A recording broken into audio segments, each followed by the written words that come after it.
कभी सोचा है कि क्या सिर्फ एक सीन, बस एक सीन, किसी कैरेक्टर की पूरी पावर को डिफाइन कर सकता है?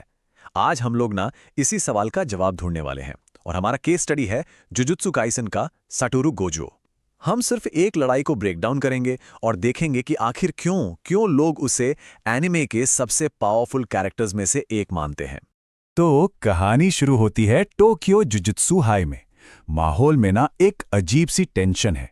जैसा कि मेगुमी कहता है, ये जगह सिर्फ क्रीपी मतलब डरावनी नहीं, ये डेंजरस है, खतरनाक। और बस इसी के साथ हमारे आज के विश्लेषण के लिए स्टेज सेट हो जाता है। और देखिए, ये खतरा कोई ऐसा वैसा खतरा नहीं है, ये एक स्पेशल ग्रेड कर्स है, जुजुत्सु की दुनिया का सबसे खतरनाक क्लासिफिकेशन, जिससे सिर्फ सबसे बेस्ट, सबसे एलीट सॉर्सरर्स ही निपट सकते हैं। तो हमारे यंग स्टूडेंट्स यूजी और मेगुमी के लिए ये तो एक तरह से मौत की सजा के बराबर है। और ठीक तभी एंट्री होती है साटोरू गोजो की। लेकिन जिस अंदाज में वो आता है ना, वो सिचुएशन की गंभीरता से बिल्कुल भी मैच नहीं करता। वो मजाक करते हुए आता है, बिल्कुल ऐसे जैसे किसी पिकनिक पर आया हो, जिससे टेंशन कम होने की जगह अजीब तरह से और बढ़ जाती है। यूजी की आवाज में जो पैनिक है, वो हमें सीधे सीधे स्टूडेंट्स का पर्सपेक्टिव दिखाता है। उनके लिए ये लिटरली जिंदगी और मौत का सवाल है, और उनके टीचर का ये बेफिक्र रवैया उन्हें और भी डरा रहा है। और यहीं पर गोजो का जो सुप्रीम कॉन्फिडेंस है, वो सामने आता है। अब ये सुनने में घमंड ऐसा लग सकता है, लेकिन असल में ये उन दोनों के बीच मौजूद पावर के जमीन आसमान के फर्क का सबूत है। उसे पता है कि सिचुएशन पूरी तरह उसके कंट्रोल में है। और अब लड़ाई शुरू होती है। कर्स अपनी पूरी ताकत से हमला करता है, एक ऐसा अटैक जो किसी और को तो एक पल में खत्म कर दे, लेकिन ये अटैक फेल होने के लिए ही बना है। और जिस तरह से ये फेल होता है ना, वही सब कुछ बदल देता है। यही सवाल है ना? यही सवाल यूजी और मेगुमी के दिमाग में घूम रहा है, और शायद हम सबके भी। एक इतना पावरफुल अटैक उसे छू भी कैसे नहीं पा रहा है? और जवाब है इन्फिनिटी।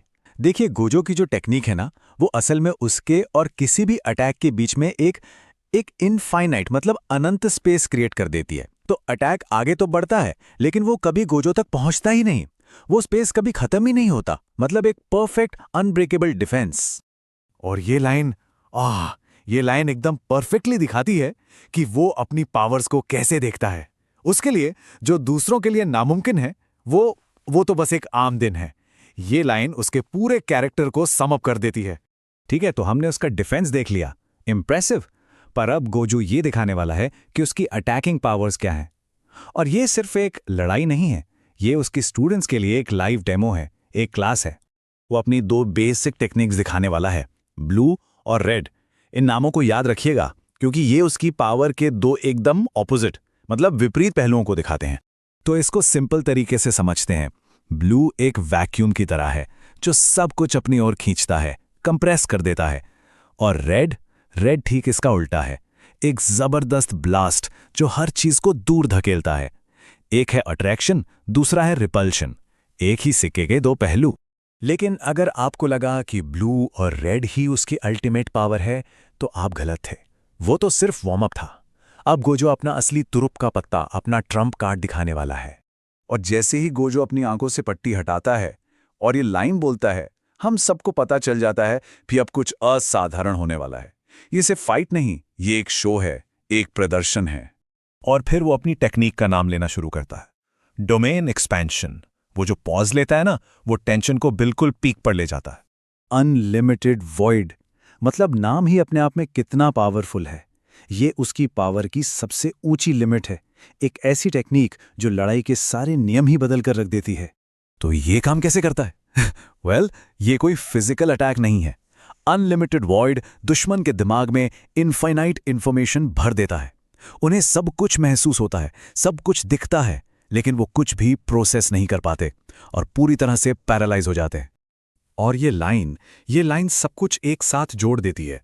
गोजो सिर्फ एक फाइटर नहीं है, वो एक टीचर है। उसका अल्टीमेट वेपन फिजिकल फोर्स नहीं, बल्कि नॉलेज का ओवरलोड है। ये उसके कैरेक्टर पर बिल्कुल फिट बैठता है। लड़ाई खत्म हो चुकी है, कर्स का तो नामो निशान मिट चुका है, लेकिन अब हमारा फोकस पावर से हटकर उस इंसान पर जाता है जिसके पास ये पावर है। ये जो हर चीज को कंट्रोल कर पाने की काबिलियत है, इसका उसके और उसके स्टूडेंट्स के रिश्ते पर क्या असर पड़ता है? यहाँ हमें एक बड़ा ही मजेदार कॉन्ट्रास्ट देखने को मिलता है। स्टूडेंट्स उसकी पावर देखकर हैरान हैं, वो उसे सबसे ताकतवर मानते हैं, लेकिन गोजू का जवाब बिल्कुल मजाकिया और बचकाना है। ये उसकी डबल पर्सनालिटी को दिखाता है। ये लाइन बहुत गहरी है। एक तरफ तो ये अपने स्टूडेंट्स के लिए एक वादा है, एक दिलासा है कि चिंता मत करो, मैं हूं ना, मैं प्रोटेक्ट करूंगा। लेकिन दूसरी तरफ ये उस अकेलेपन को भी दिखाता है, उस भारी बोझ को जो वो हमेशा अकेले अपने कंधों पर उठाकर चलता है। और इसी सवाल के साथ हम इस विश्लेषण को खत्म करते हैं। गोजो उन्हें खुद पर निर्भर रहने को नहीं कहता, बल्कि इतना मजबूत बनने को कहता है कि वो उसके बराबर आ सकें। और ये हमें एक आखिरी सवाल पर लाकर छोड़ देता है। जब आप किसी एक इंसान की बेहिसाब ताकत पर पूरी तरह डिपेंडेंट हो जाते हैं, तो उस दिन क्या होता है जिस दिन वो इंसान आपकी हिफाजत के लिए वहां मौजूद नहीं होता?